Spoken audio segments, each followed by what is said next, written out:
sometimes if you don't have this protection on, when you terminate the EC2 instance, it will not ask for like whether you want to really terminate or not. It will ask, but if you click on terminate, it will just terminate. It will just get terminated. Remember, whenever you terminate the EC2 instance, it will never come back.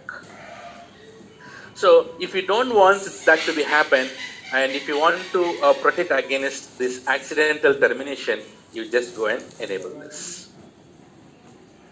Right? I'll show you. I enable this and I'll show you how it is work. Yeah. Nice. Guys, who is lost data and configure? Yeah. Yeah. But remember, we are talking about the EC2. EBS is different, na? Guys, tell me this certification question. If I terminate the EC2 instance, the root volume will be deleted? Yes or no? Yes. So if you terminate the EC2 instance, obviously whatever the data you have it on a root volume will be lost.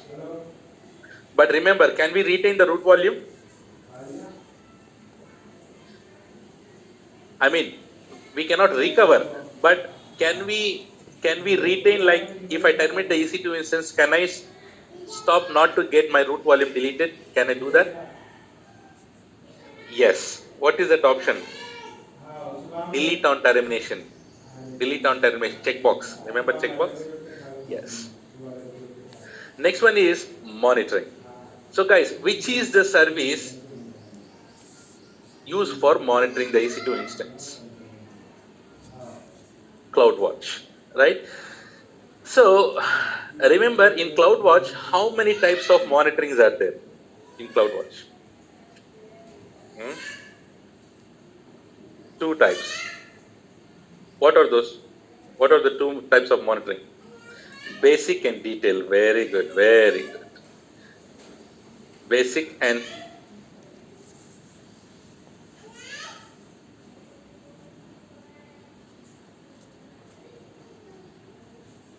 detail is charged. And do you see this here? Monitoring, and if you want to enable detail, by the way, detail monitoring meaning what? What is the time interval? Every 1 minute. Every 1 minute. Oh my God, guys, you remember quite nicely, yeah? Nice. So CloudWatch detail monitoring. So here it is asking to enable CloudWatch detail monitoring. Should we enable it or not? No, don't enable it. Do you see this here, blue link here? Blue link. So additional charges apply. Whenever you see something like this, don't try to touch it. But we know it's just a matter of selection. But we know this, right? If you enable this, so you will get every 1 minute data points, right? So for now, no. So guys, remember, in our when you launch an EC2 instance, in the backend on the host machine, the complete host machine is dedicated for you or it is shared? Shared. It is shared. So here tenancy should be dedicated or shared. Which one should we select? We should select shared. But remember guys, if you select dedicated, you will get a dedicated bill also. Don't try to select dedicated. Just go with shared one. Do you remember this burstable performance instances, CPU credits? Did we discuss about that? I told you just a matter of checkbox, right? So this is related to the CPU credits on we have discussed. So guys, that is also charged. Don't enable it. And file system. Guys, do you remember which is the service, AWS service, which provides this file system? If you want to share the storage across multiple EC2 instances, EFS. You guys are on fire, man. Nice. So, very nice. So, EFS. So, here, guys, remember, we create an EFS and we'll attach it to the EC2 instances, right? So, here you have an option, AWS is giving an option to attach this EFS. But did we create any EFS till now? No. We have a separate section, separate service for EFS. There we will create and there we'll attach all these things. But now, as we don't have any file system, don't create it, just leave it like that. We will see it when we talk about EFS service. Is it clear, these points? Till here, everyone?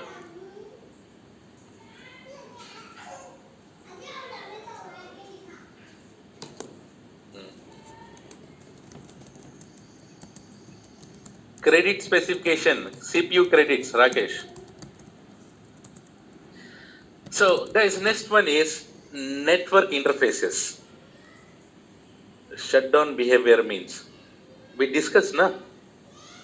Shutdown behavior. I'm sorry. Shutdown behavior meaning whenever you log into the EC2 instance, and if you initiate shutdown from here from the EC2 instance, it should get stopped or it should get terminated. That is the selection there.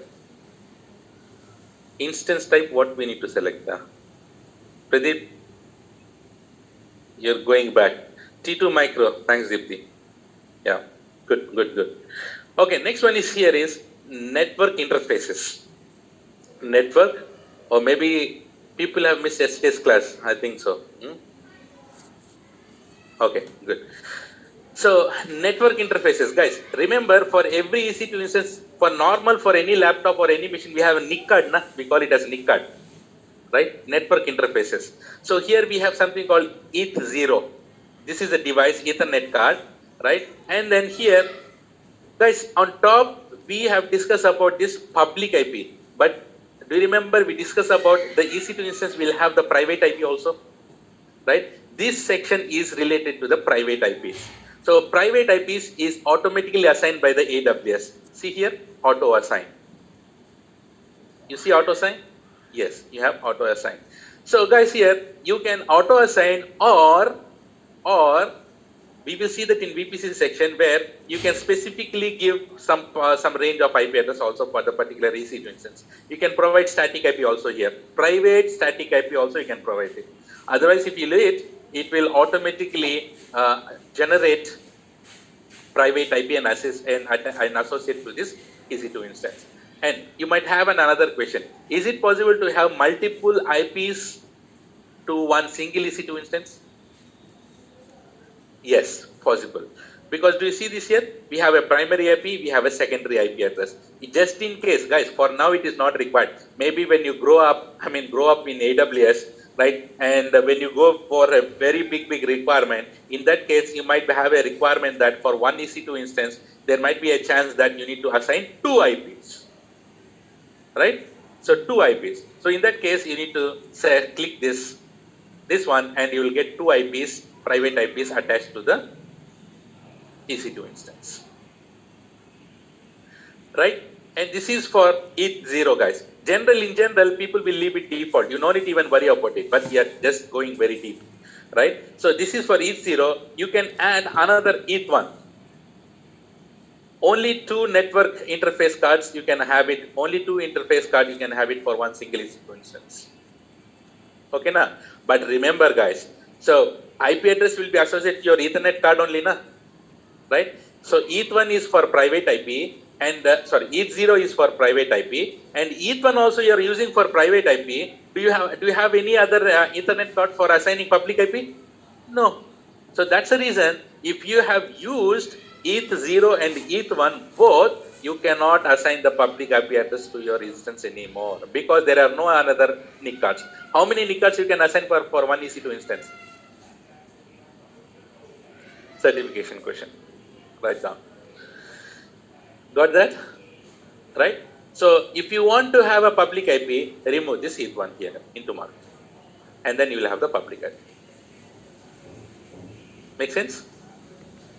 So in general, you don't need to do anything here basically. You don't need to do anything here. Sir, can we access EC2 using secondary IP address? We are talking about within the VPC you can access PUBG. But this is related to the private IPs. From internet, can you access these private IPs? No. Within the VPC, EC2 to EC2, yes we can. Yes we can. But primary IP is always used to connect it, not for the secondary IP. Secondary IP will be used for your, I don't want to get that word here, heartbeats and health checks, etc., etc. There are many things. Okay, so here advanced details. Enclave. Enclave, you don't need to enable this because this is related to, if you want to protect this EC2 instance, if you have very highly confidential data inside it, And if you want to protect, and if you see this, there is a very sensitive information, then if you enable this, so it supports Nitro Enclave. This is recently launched. AWS Nitro Enclaves enables you to create isolated compute environments to further protect and securely process high sensitive data within your AWS instances. So guys, this is for the governments, and this is for something very, very, very really sensitive things that if you want to keep it in a EC2 instance, you can enable this, but now no need.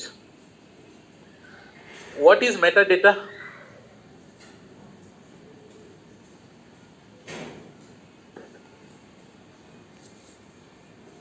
Data about data, right? So we clearly know that from description section we'll get it, but how about programmatically? How about from CLI? Do you remember? Anyone remember the URL?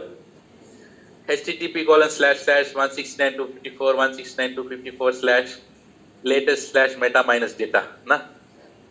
If you want that URL to be worked, keep it enabled. If you don't want that URL to be not to work, disable it. But these are all the things you have to leave it default, right? It is always good to have this metadata accessible through the URL. So don't disable it, not good. These are all the data, metadata versions. And remember user data. What is user data? Bootstrap script. Remember I told you that we should provide some shell script where it will launch, it will run all the commands in boot time, right? Yes, you need to put that shell script here. Don't worry, we'll be, maybe after 1 or 2 days or 3 days, we'll be working on this user data also here. Guys, is it clear? Step 3, everyone? End to end?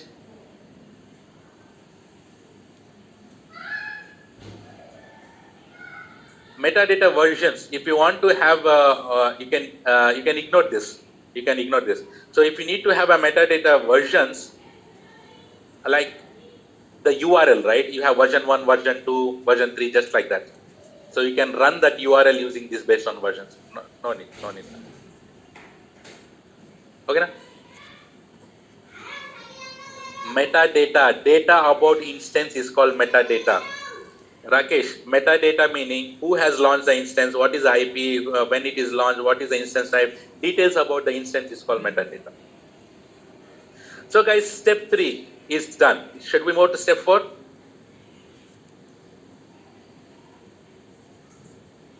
Let's go with step 4. Step 4 is basically add storage. What is that? Add storage. So remember, what is the default volume we have it? Root volume. Root volume. What is the device name for the root volume? /dev/sda1. Do you see that here? In step 4, we are talking about the volumes, and there is already one volume here with the device name called /dev/sda1. See here, guys, we have already learned all these things. It just we are seeing here. That's all. Don't you feel it is easy now? Yes? Yes, that's the power of theory. Otherwise, if I don't talk about theory at all these many days, and I need to keep on explaining from this page everything, which is not good. Not good for health. Okay, so here you know very well that EBS is created from the snapshot, right? And then size. What is the maximum size that you can have it for a volume? Maximum size, 16 terabyte. But guys, we are not, see, tell me one thing. Are we here to learn the AWS, or are we here to learn inside the EC2 instance, Windows administration? No, right? So we are not going inside the EC2 instance, and then we are not doing anything there administration type, because we are not putting any data inside it. So just keep it 10 only. Don't increase it. If you increase it, you will not be under free tab. Keep that in mind. So we are not putting huge data, we are not putting data there inside the machine. So the root volume, that meaning your root volume is nothing but C drive only. Na? What is the C drive size now? 10 GB only. Right? In your real time, if you want to increase it, maybe you can go with 100 or start to 16 terabyte, you can go for it. Okay, so guys, can you list down the volume types that you know? Volume types? 5. 5 types of volume. GP2, GP3,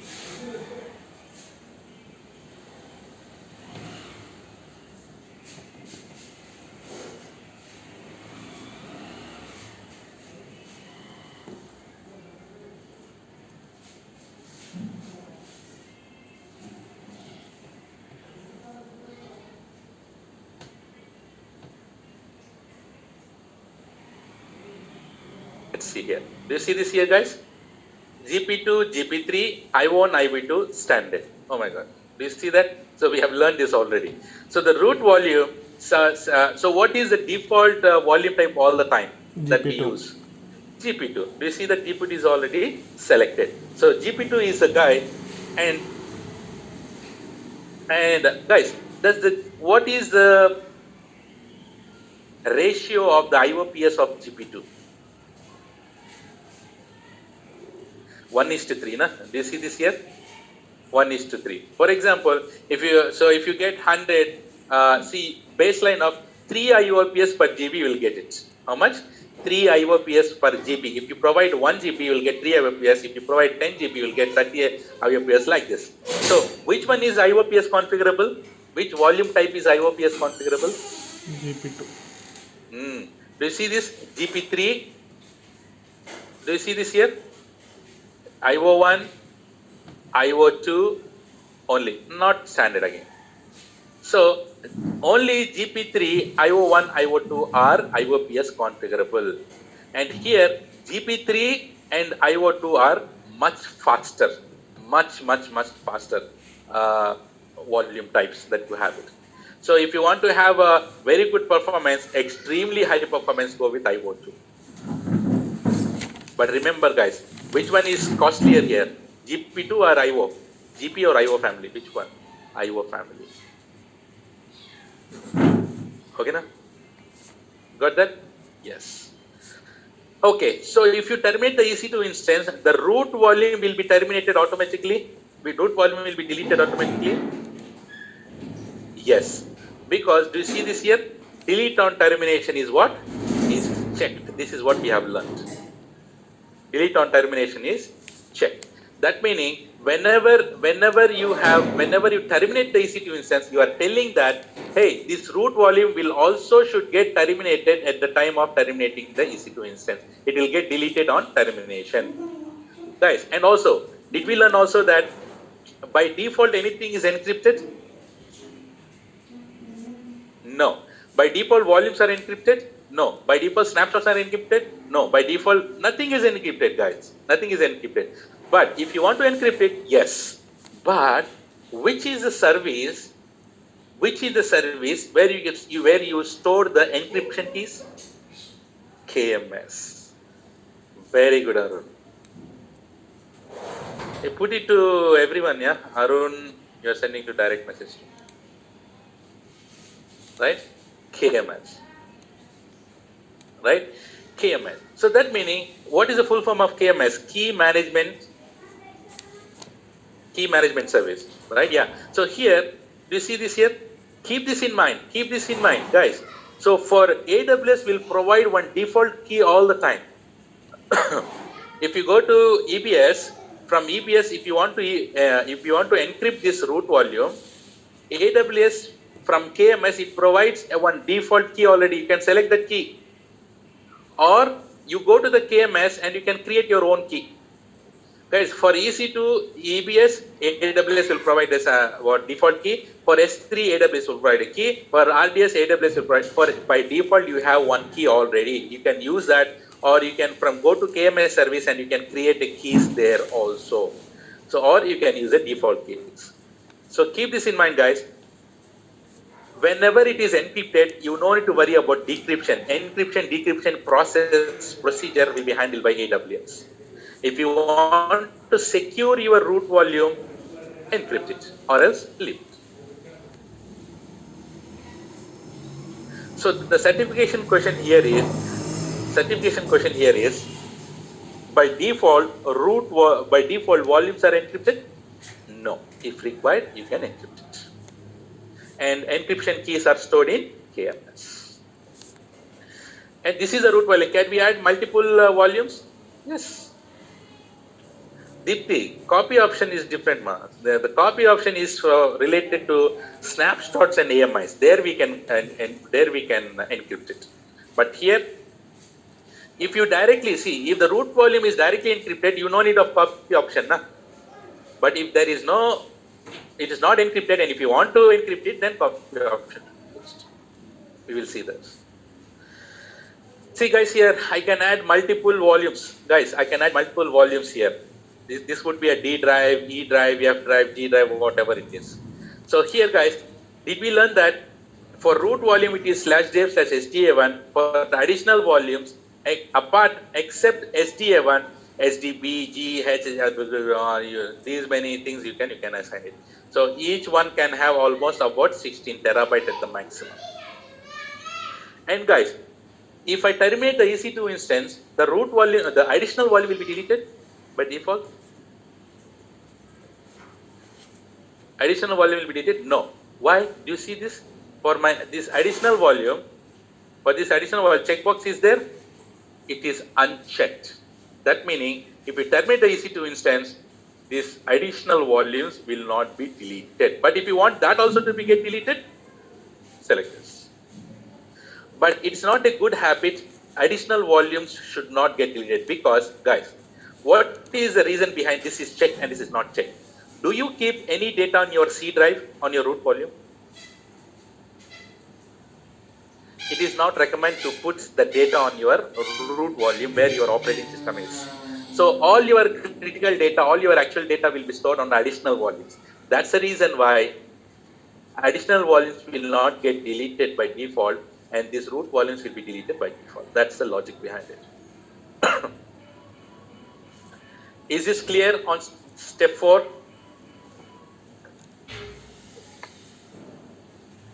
Everyone?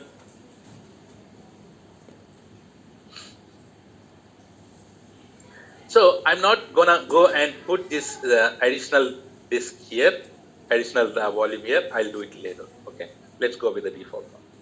Additional volumes can be retrieved once EC2 deleted. Additional volumes can be retrieved once EC2 is deleted. So once EC2 is terminated, additional volumes will not get terminated, will not get deleted. It will be there. It will be there. You don't even retrieve it.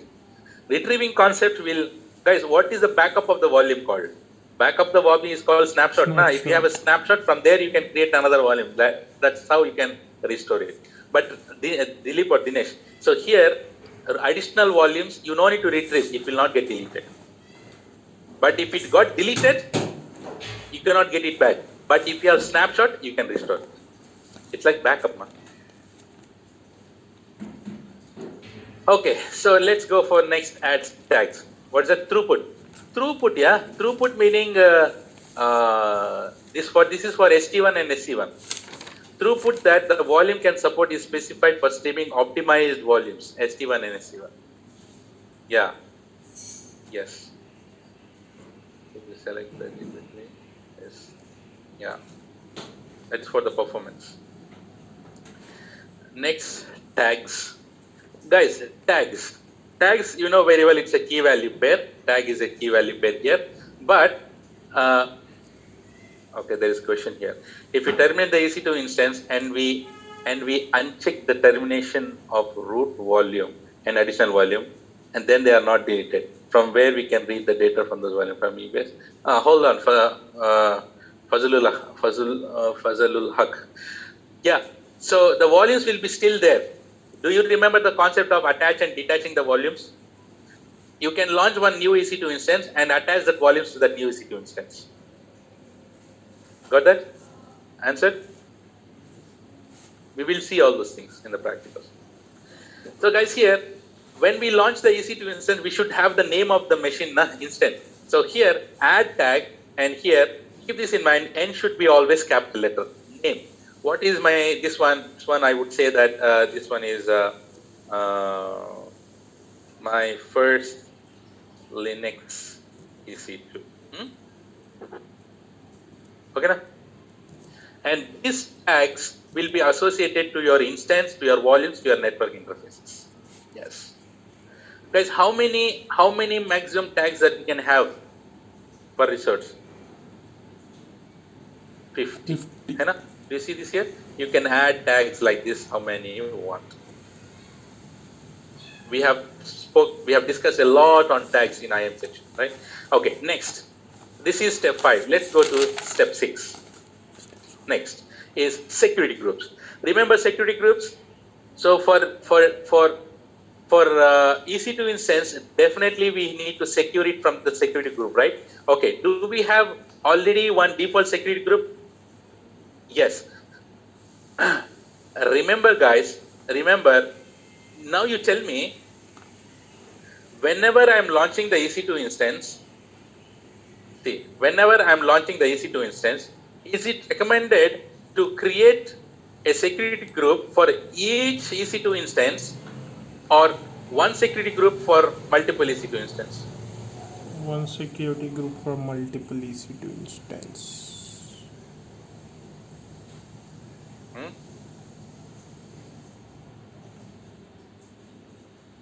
So, is it good like this, or I have EC2 instances like this, and then like this? Okay, so it is not mandatory, guys. It is not mandatory. It is not mandatory to have all the EC2 instance one default, one security group. But as that is particularly depend upon the requirement. But here, as you are in budding stage, as you are learning here, it is not recommended now. It is not recommended now for you to have multiple security groups. Reason is, let's say for example, you want to log into this EC2 instance, right? And this is Linux one. And guys, in which security group you need to allow the protocol, SSH protocol, on this security group, right? But as you have multiple security groups, you might be allowing for this security group and you are trying to log into this EC2 instance. Will that work? No. So you will there will be so many hurdles or hassles here. You will get confused in initial state itself. I don't want to be like that. So let's go with only one single security group for all EC2 instance, and we'll use only this default security group for all the EC2 instance that we launch. Default SC. Remember, but don't worry, we will be learning also how to create security groups in different VPC section, networking section. But here, guys, keep that in mind. Will you create a new security group or will you select the existing security group? Existing. Right? So guys, please select the existing security group. If you select the existing security group, you will have a default security group here. So keep this in mind, guys. Keep this in mind. Do not create a new security groups. This is a rule that I'm putting it here. Okay? It is not good for you. So many people will do the mistake here. They will create a new security group and they will be giving the inbound rules on default security group. How come it will work here? Right? So now, remember guys, please remember this. Don't create new security group. We should have only one security group, default security group, and you use that default security. Is that clear? Step 6? Fourth step.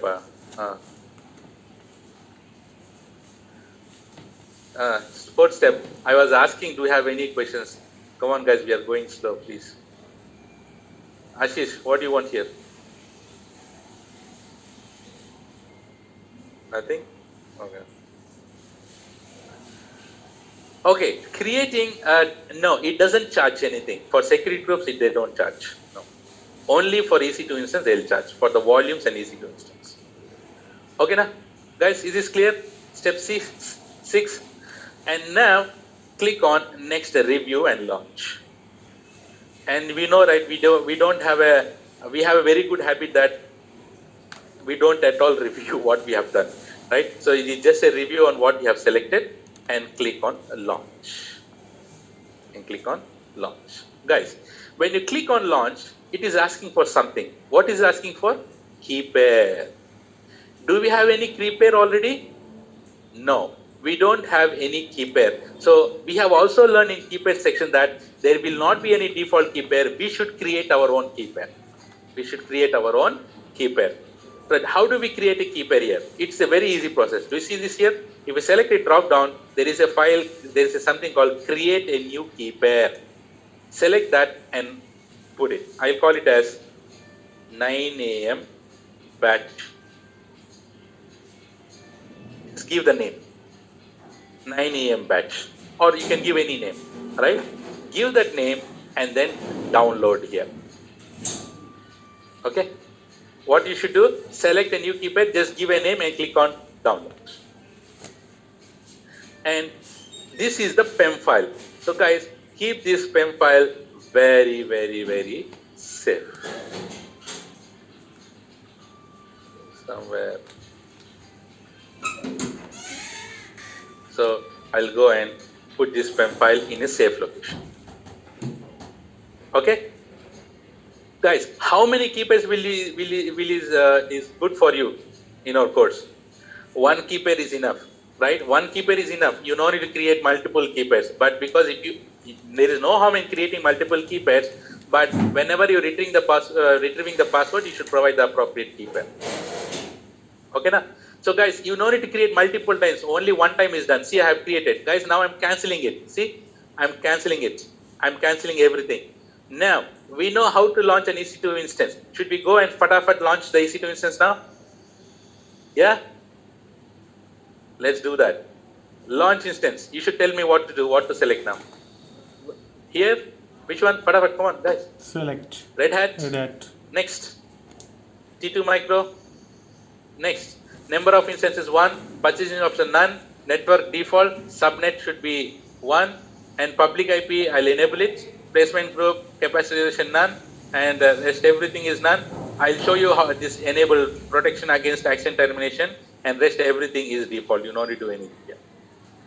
What you need to do, just select subnet, public IP, and this one I just show you. It is not mandatory to select, but I'll show you. Next, do we need to do anything here? Step 4, no, keep it default. Next, add, I'll call it as name. I call it as Linux EC2 instance. Or next, should I create a new one or existing one? Which one I should select? Existing. Existing, and select the default one. Review, launch. And guys, do you see this? There is already one key pair, I have it. So you don't need to create multiple times. Only one time is fine. And you acknowledge and then boom. Congratulations. Now you have your EC2 instance ready. Your first EC2 instance. Guys, here, do you see what is the instance state here? Tell me that. Pending. What is the instance state here? Pending. How many states are there for the EC2 instance? 6. Very good. So from pending, it goes to running. Very good. From pending, it goes to running. Do you see that now it has turned to running? Green. And here, initializing. Here it is initializing. I'll show you. I'll talk about this soon. Do you see that? Pending, running. And whenever you stop, stopping, stop. Whenever terminate, shutting down, terminated. These are the 6 states of your EC2 instance. Guys, should we go and launch Windows EC2 instance also? Quickly. Same procedure, only AMI will change. Just do that. Click on launch. This time what should select? Microsoft Windows Server 2019 base. This one only. Don't try to select other things. Right? Let's go with, make sure that you are FreeTire eligible. Microsoft Windows Server 2019. Select that and rest everything is same. T2 Micro only. Next. And this time should I put it in 1B? Yeah, I can put it in 1B. Public IP is enabled, capacity reservation none, everything is okay, and enable termination. Okay, see here, I don't enable this and I'll show you the difference. And rest everything is fine. And next, and for Windows machine, 10 GB root drive will not work, so that's the reason why it has default 30 GB. Keep it like this, and name, I call it as Windows EC2. Next, select existing security group, default one, review, launch. Same keypad. Boom. Understood, guys, how to launch Linux machines and Windows machines? Everyone?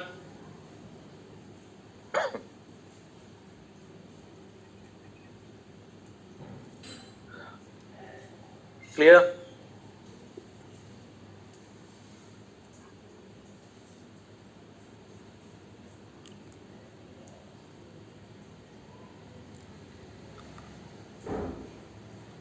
Nice.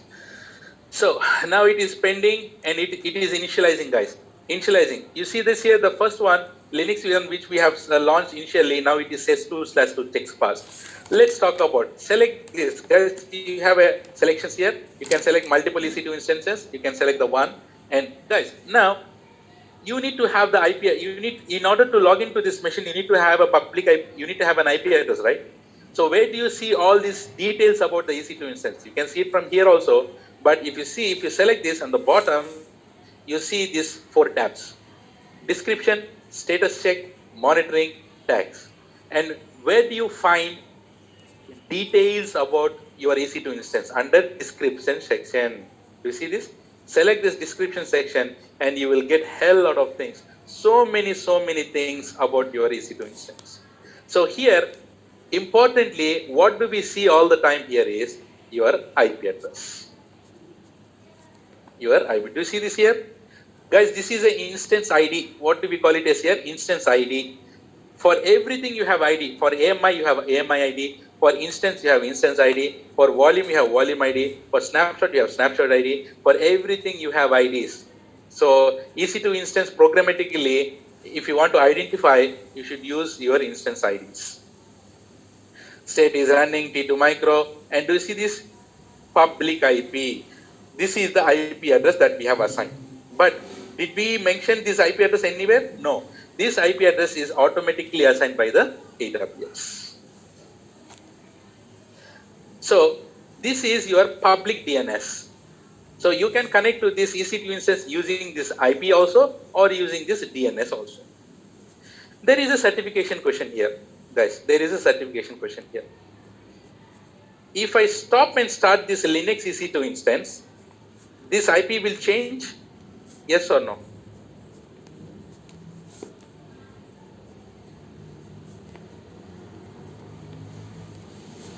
This IP will change because this public IP, not sometimes, all the time. Should I show you? Okay, let's copy this and I am putting that in your chat. That is IP address. Should I go and stop and start the EC2 instance? Should I go and stop and start? And let's see this IP address changes or not. Let's see. So how to stop and start? Guys, go to actions or right click. Both are same. Right click. If you go to instance state, here you have stop. I'm clicking stop. It is asking, say, any data on ephemeral storage of your instance will be lost. Guys, have you heard about this ephemeral storage? What is ephemeral storage?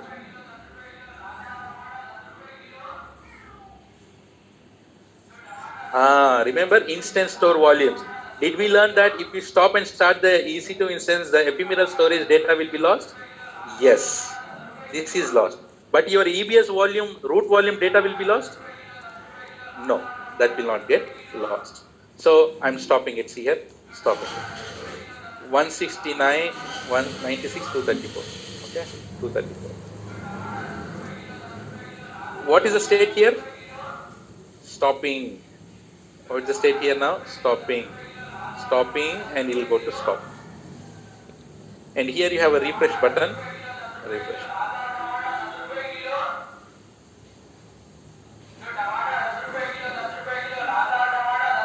Do you see this here? Now it is in stop state. Now it is in stop state.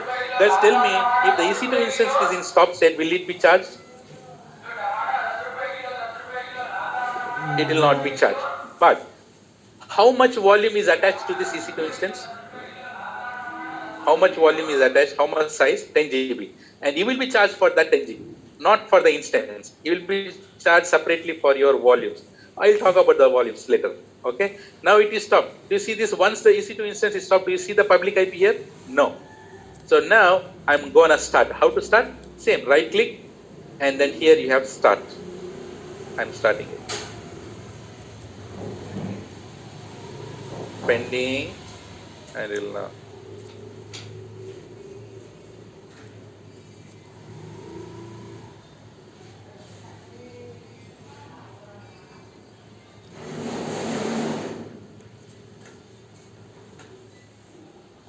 Guys, do you see this?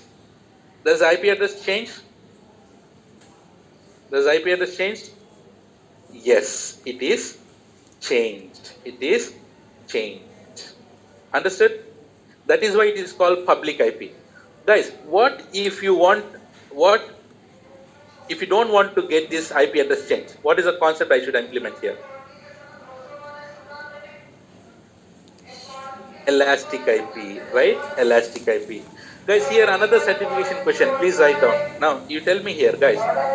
If the public IP changes, your DNS will, or public DNS will also change? Yes or no? That is a certification question, guys. Because if this IP address changes, this will also get changed, because this IP address is there inside this. Right? Write down this. If the public IP of the EC2 instance changes, the public DNS will also get changed. So, do you see this elastic IP here? Do you see this elastic IP? So should I assign this elastic IP and see and stop and start? Right? It's very easy, guys. And write down this also. If you want to associate elastic IP, do you need to stop the EC2 instance? No need, right? So see how I assign this. On the left side, do you see this elastic IP? Do you see this elastic IP? Click on this elastic IP and then allocate new address. Click it and allocate. See here, guys. One IP address we got it from AWS. AWS has given us one elastic IP. Now at the moment it is ideal or it is associated to any EC2 instance? Ideal. Now it is ideal or associated to any EC2 instance? It is ideal, na? It is ideal. If it is in ideal state, will it be charged? Yes, it will be charged. Don't keep it like this. So how to associate it? So I'll open a new window here. Guys, let's associate this to Linux EC2 instance. What is the IP address? Do you have it here? See, I'll keep this IP address. This IP address, right? Okay, now I don't want this public IP. I want this elastic IP to be associated. How to associate? Simple, right click. Associate. Do you see this associate address? Click on associate. To which instance you want to associate? Linux EC2 or Windows EC2? Linux EC2, and just click on associate. Let's see. Now it is associated to this EC2 instance. Now let's go to Linux EC2 instance. Guys, do you see this? What IP address was there before? What? Do you see this? It was 95.221, but this IP address now is changed to static IP address. Do you see this? Once you enable this elastic IP, the same IP will get it for the public IP also. Both are same. Did we learn that? Is it possible to have different public IP and different elastic IP? No, we have learned this already in IP's concept, right? So either you can have public IP or either you can have elastic IP. You cannot have both different. See, now if I stop and start, this IP address will not change. Let's see.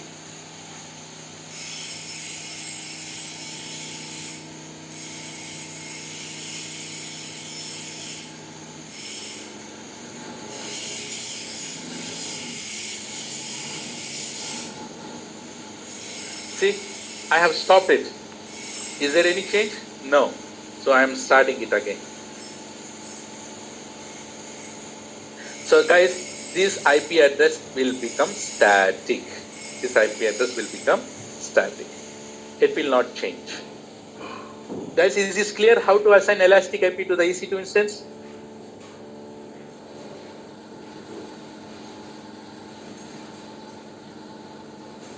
Now we have associated. Should we disassociate it?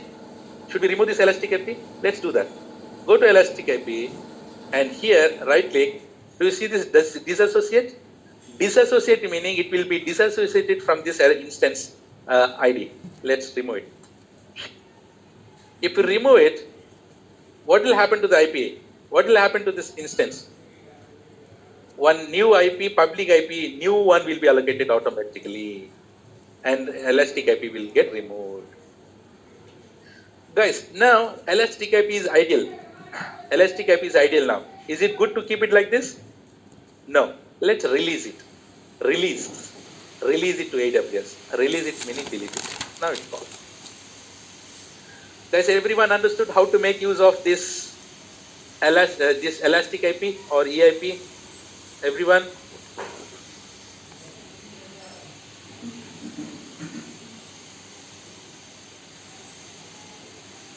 Nice. Okay. So here, guys, this is a description section. So this under description, you can see, hey, we have discussed about this public IP, guys. Do you see this private IP? Do you see this private IP? If you want to access the private IPs, guys, how do you access private IPs? Is it possible to access from outside or within the VPC? Within the VPC. It should be within the VPC. If you log into the EC2 instance, from this EC2 instance, you can log into another EC2 instance with the private IPs. Elastic IPs or public IPs will be accessed only from the internet. Someone asked, is it possible to associate elastic IPs to multiple EC2 instances? Definitely no. How come? It will not. It's not possible here. How? Why you are saying yes? Elastic IPs, the same elastic IP can be associated to multiple EC2 instances at the same time. Can you have one single IP for multiple EC2 instances at the same time? No. Definitely no. Definitely no. So guys, here we see which availability zone it is, which security. Do you see this security group? So if you want to know this EC2 instance is associated to which security group, you can see this here. We have a default security group. And there are no events, and this is a AMI ID, this is a subnet, this is the key pair that we have assigned, who is the owner, when it is get launched, termination protection, we have do it as false or not, all these nasty things, everything is visible over here. And if you want to see this EC2 instance, which platform it is, Windows platform, and if you go for this, and this is Linux platform, that means Red Hat platform. So this you will be seeing from description section, and if you come to the status check, guys, status check. Status check meaning here we have two types of status check, certification question, guys. Two types of status check. Number one, we call it as system status check, and number two, we call it as instance status check. That meaning, whenever you launch the EC2 instance, first it has to check these two steps. What are those? System status. That meaning your hardware, guys, your hardware is properly launched or not, your hardware settings are properly, for this EC2 instance is properly created or not. And this will check this hardware, and instance status check will check the software, network configurations. So guys, now you tell me, if a system status check is failed, will you able to log into the EC2 instance? No. If the instance status check fails, will you able to log into the EC2 instance? No. So mandatorily, guys, keep this in mind, 2/2 check should be always passed. Just in case. Guys, just in case. In 100 times, only one time, sometimes you will get here 1/2 or sometimes 0/2. What do you do in that case? If you get this 0/2 or 1/2 sometimes, that meaning your EC2 instance has not launched properly. Simply what you do, you stop and start. And it might launch on the new host machine in the backend, and your instance will be smooth. So the major funda, the major solution for everything is, you know, right? If your laptop is not working, if your phone is not working, if your Microsoft applications are not working, what you do? Restart, right? So the same thing you do it here also. You stop and start. Don't reboot. Reboot meaning it will be on the same host. It will be on the same host. Doesn't matter. So always stop and start. Guys, if you stop and start, remember billing. For every stop and start, you will get a fresh bill. But reboot, there will not be a bill. Do you see this here? I will reboot this machine. There will be no status change. See, I rebooted, but it will be running only. There is no option to see when it is getting rebooted or it got rebooted. Nothing. So that's the reason why there is no billing for reboot, because the status will not change. If you stop and start, now I have stopped 3 times, right? That meaning how many hours billing will be done for me for this machine? How many hours billing will be done for this machine? 3 hours, right? 3 hours billing will be done for this machine.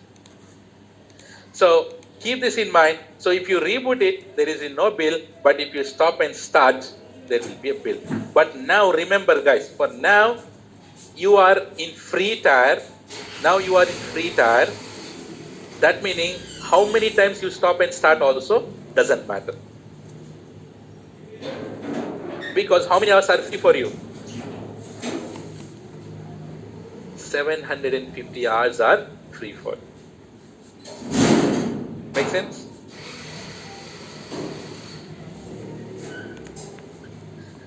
Nice. And then here we have monitoring.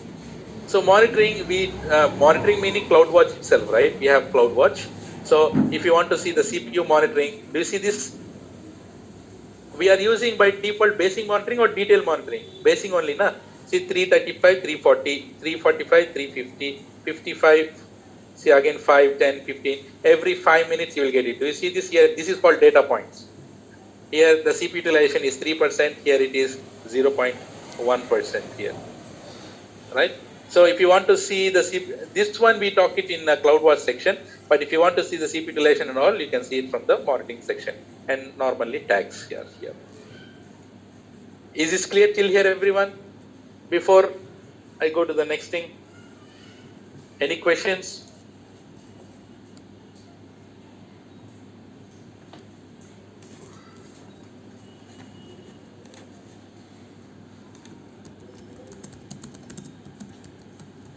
Okay.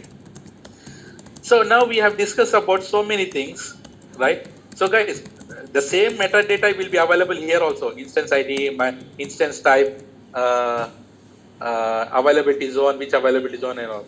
Okay, there is a question. What is that symbol, sir? Which symbol, yeah? Sir, why the private IP is showing in the description? We are using public IP.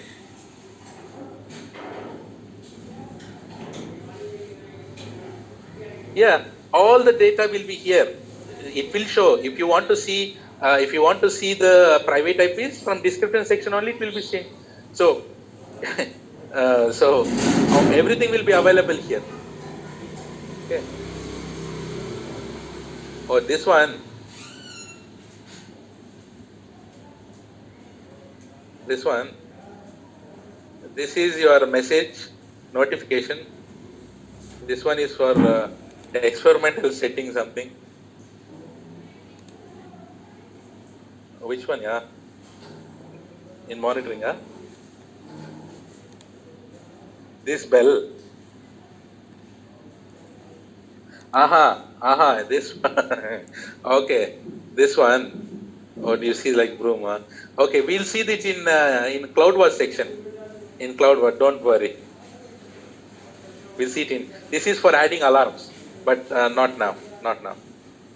Not good for health now. Okay, I don't leave anything. Don't worry. Private IPs are also dynamic. So private IP is 99, but not dynamic. It's static only. I have never seen that IP got changed. Only public IPs. Okay, so guys, now Are you interested to log into this EC2 instance? Let's do that, right? So let's log into the Windows machine first. Let's log into the Windows machine. Guys, so Windows, any EC2 instance is secured with what? Security group. And it is secured with the security group. So if you want to log into this Windows EC2 instance, what kind of protocol that should be enabled? What protocol? RDP protocol. And which security group is attached to this EC2 instance? Default security group, right? On the left side, you have security groups. See here, on the left side, you have security. Go to these security groups. Let's talk about it a little bit on here. So how many types of rules are there? 2. Inbound rule and outbound rule. Do you see this here? Inbound rule, outbound rule. Right? Hold on. So let me, yeah. So guys here, this is inbound rule and outbound rule. So by default, inbound rules are allowed or denied? Denied. See guys here. Is there any other protocol which is allowed here? These are all rules. There will be only one rule available over here. This rule is called all traffic, all protocols, all range within self. Guys, what is the security group ID of my default security group? 2B3, right? So here, this is also 2B3. That meaning, guys, it is like the security group what you have created should have access to itself first. Is it allowing outside anything? Is it allowing outside from anything? No. So the reason is, let's say for example, you have constructed your own nice dream house. First you should have access to your house, na? Then you will go and close the doors, right? So that meaning here, you should have access to your own security group first. And if you want to allow access now, let's do that. See here, inbound rule, you click on edit, add rule. Guys, what type of rule I need to add it now? These are all the rules these are all the protocols that AWS is giving. What type of protocol I need to enable now? RDP, right? Where is RDP? Do you see this RDP here? Select this RDP. So you know very well, TCP, all your protocols will be traveling through TCP only, na? And what is the port number? Port number is automatically selected, 3389. Guys, how many types of source are there in your security groups? 3 types. What are those? Custom, anywhere, my IP. So which one you should be using it in our course? My IP. My IP. Do you see this here? Custom, anywhere, my IP. We have these 3, and custom meaning you can use your customized network. Anywhere meaning you will get all 00000s, all traffic, right? This is for IPv4 and this is for IPv6. But it is not at all good to enable anywhere access. Let's select my IP. Guys, my IP meaning only from my laptop. This is my IP address. How do you identify my IP address? Just go, that is the public IP address, guys. Just put what is my IP. Do you see this here? 49.155 something. The same IP address, 49C 145, same IP address. Can you tell me who will provide this IP address to me? My ISP provider.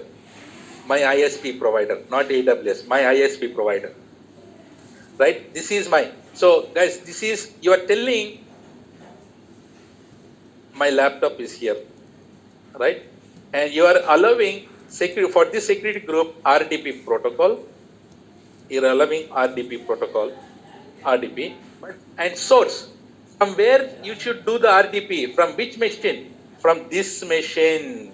So how do you identify this machine? Using IP address.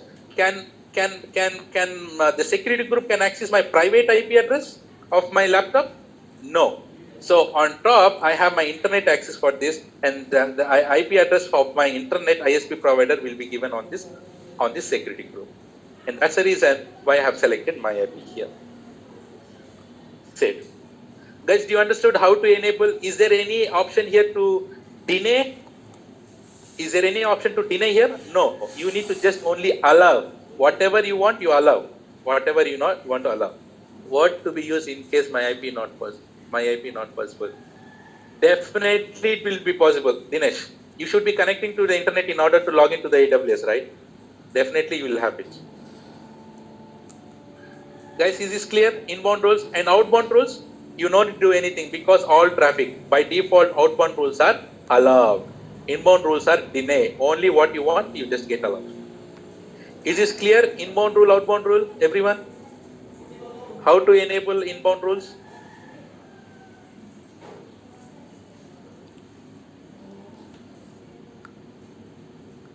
Nice.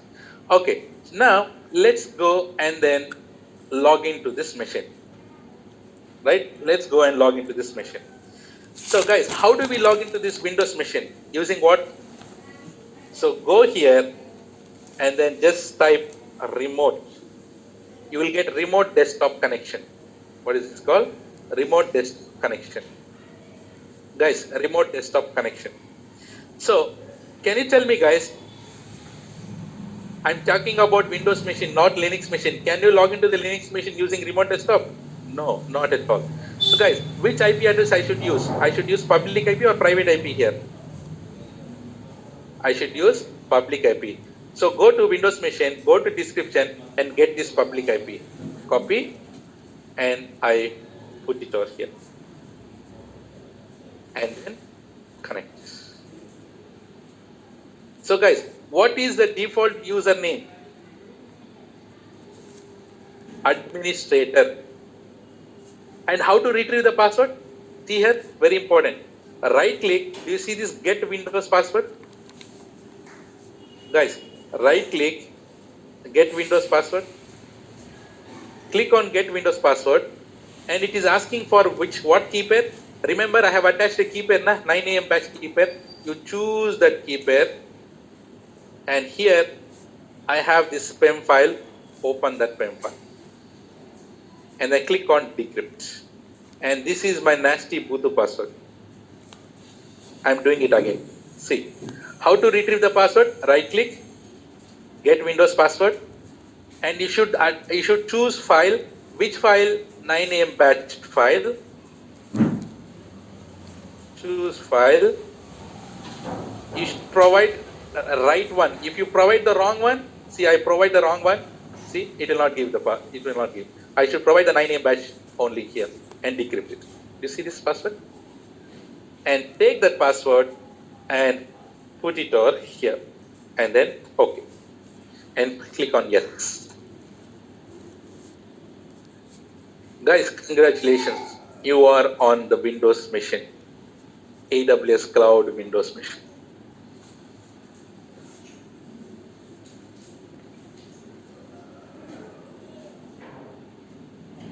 Guys, you understood how to connect to this Windows machine? See, this is my Windows machine, as usual, normal thing, right? This is how you will be connecting to this Windows machine. Everyone clear how to connect to the Windows machine?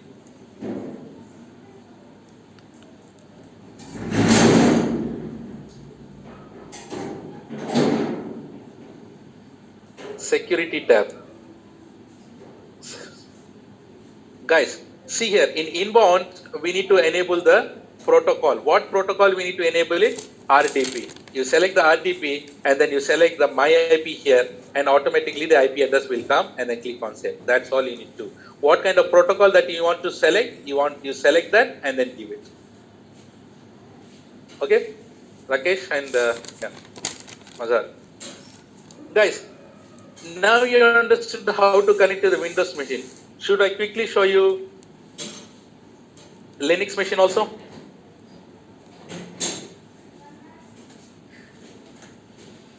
Right. So how to connect to this? This SB we need to attach. What is this SB? Guys, please, I don't have that much. Okay. This SG we need to attach to the Windows EC2. Rakesh, when you are launching the EC2 instance, we have attached it, na? Please concentrate. Yes, you need to attach it. At the time of launching the EC2 instance, we have selected the default security group, right? Yeah. So guys, so to connect to the Linux machines now, how do we connect? We know PuTTY. So guys, you need to download PuTTY and PuTTYGen. What's that? Putty and PuttyGen. You need to download Putty. If you download Putty, PuttyGen will also come automatically. Okay. So download Putty and PuttyGen. So, and I'm opening. So guys, tell me, okay, this is my Putty here. I open my Putty. Guys, this is my Putty. Tell me guys, this Putty supports PEM file? No. Git bash also you can use it. I have Git bash also, but yeah. So it doesn't support PEM file and Putty supports PPK file. So see how I convert this PEM file to PPK. See here guys, very important and very easy also. So go to open PuttyGen.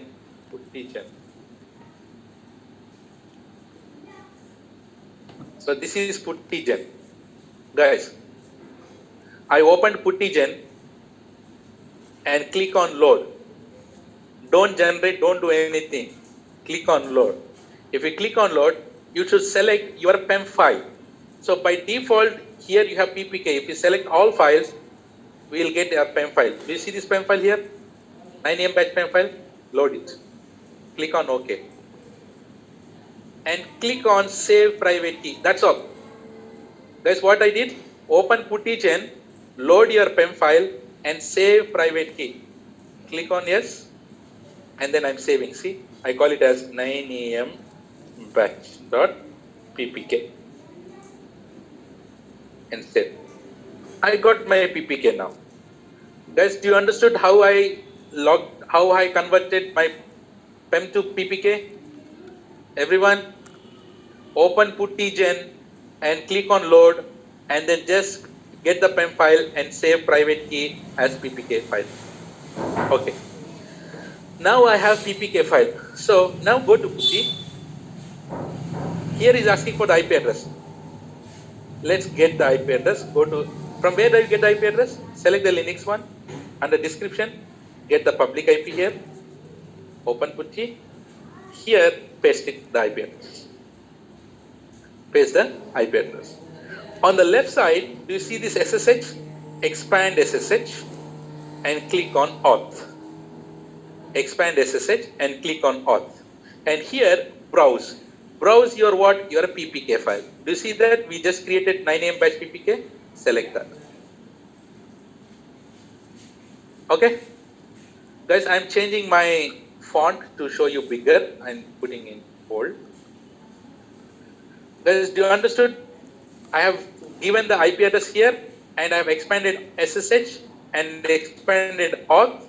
And in auth section, I have given the PPK file and click on.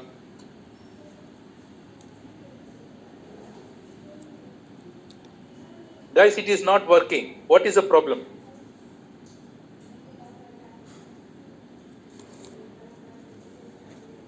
Yes, very good. Guys, remember a thumb rule.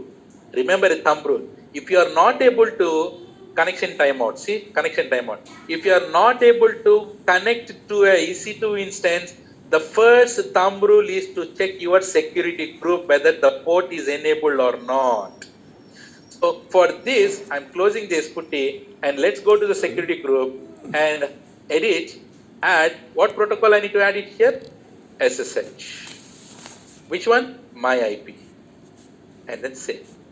You see this? And now let's go open Putty again. Paste it. Right? And then open SSH, auth, and PPK. I'm increasing the font. And then boom. And click on yes. Do you see this? Now it got connected. What is the username that we have learned? Default username. EC2 minus user. And there we go. We are on Linux machine now. And you can use ls, all your Linux commands. You can create directories. You can list it. You can do it. You can whatnot. You can practice your Linux here on this machine now.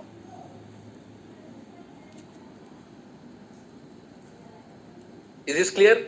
How to log into your Windows machines, how to launch and log into your Windows and EC2 instances?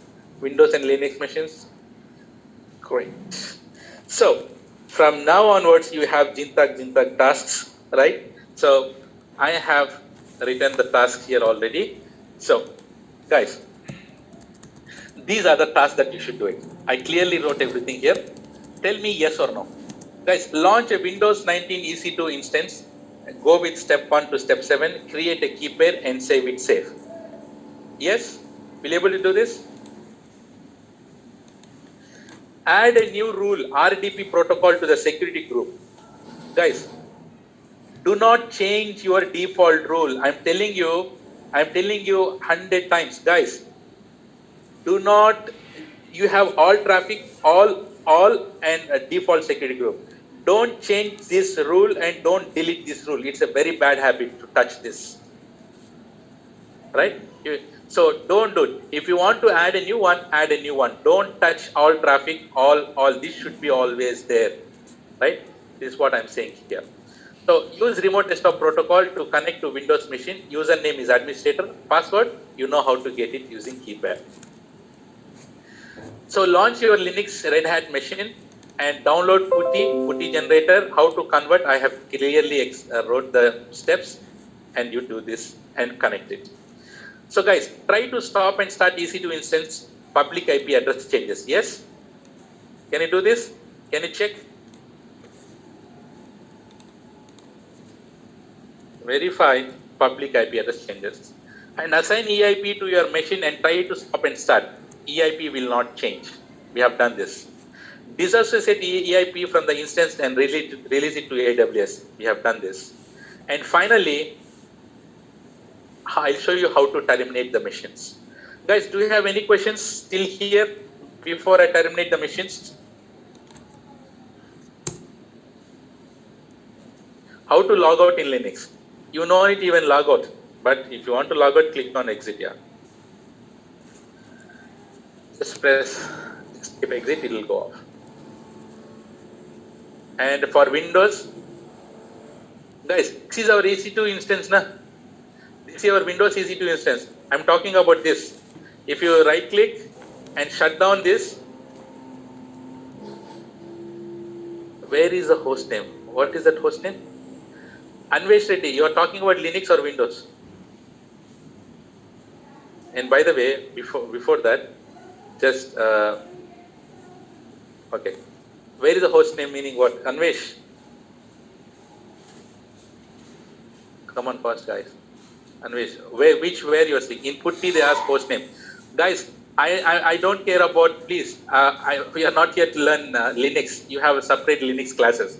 But you just put type host name in your Linux machine, you will get a host machine. That was Linux things. We are here to learn AWS, not Linux. Linux is a separate class, you have it. Not from me, from the other trainer. Yeah. In security group, if we select everyone, then we can all log in your instance. Yes. Yes, you can. But you should have a PPK, na, Dipendra. I should send my PPK to you. Or directory services concepts. So guys, how to terminate the EC2 instance? See here, right click, instance state. Do you see this here? Terminate. Click on terminate. And click on terminate. See? Guys, it got terminated automatically. There is no accidental. See, Pusuk, I went and then, oh, I have terminated. Oh my God. Do you see this shutting down? And then it will get terminated. There is no option. See, it got terminated. Fadak, it got terminated, man. But if you, that is, I might have accidentally terminated my machine. But if you don't want to hand like that, see, for this Linux machine, we have enabled that. See, do you see this here? This is grayed out. This is grayed out. Grayed out meaning delete on termination is enabled. Remember, we have enabled that checkbox, termination protection. Right? So, how to terminate this? You have to go, here you have instance settings. Do you see this change termination protection? You have to disable this first.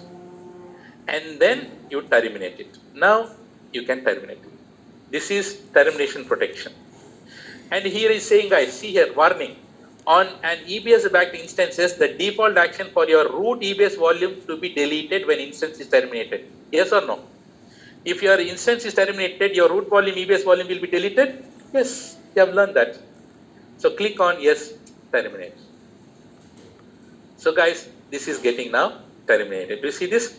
And this will be there for you for 10 minutes or 5 minutes. So once it is terminated, you will not be billed, and this will get disappear after a few minutes. You don't need to worry about it.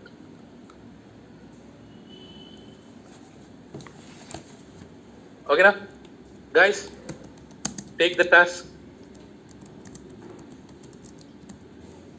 So take a photo, or I can also put this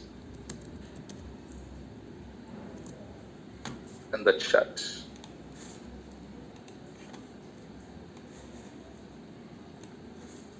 Terminations are same for your Windows or Linux.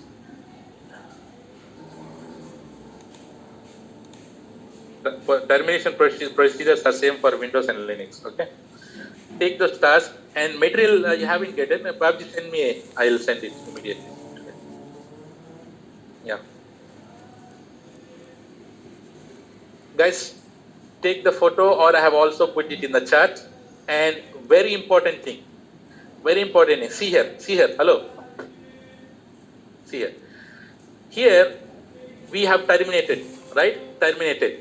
Very good habit is don't leave it stop state. Don't leave it in stop state in my course. We do it and we terminate it. No problem. You launch as many times you want, but you terminate it. Finally, once you've done the task, terminate it, and go to the dashboard and make sure that everything should be 0 except key pair and security group.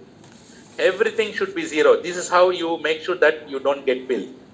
Make sure everything should be 0 except key pair and security group. You no need to delete the key pairs. You no need to delete the security groups. Keep it like that. And rest everything should be 0. Okay na?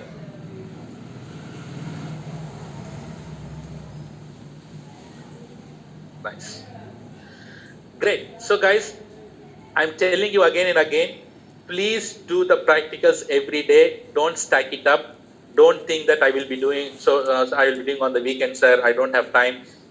I'll be going like this. If you follow me and if you do the practical every day, you can easily clear the certification, and you will have a confidence, right? And you have a confidence that you know AWS.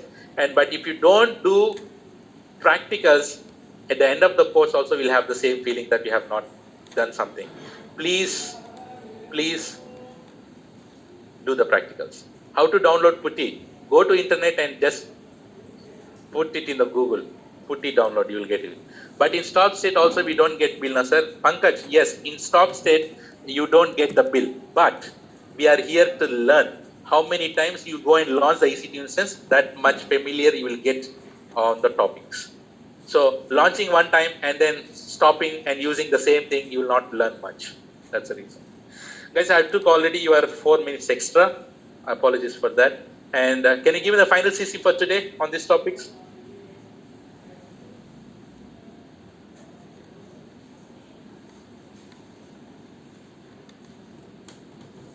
Great.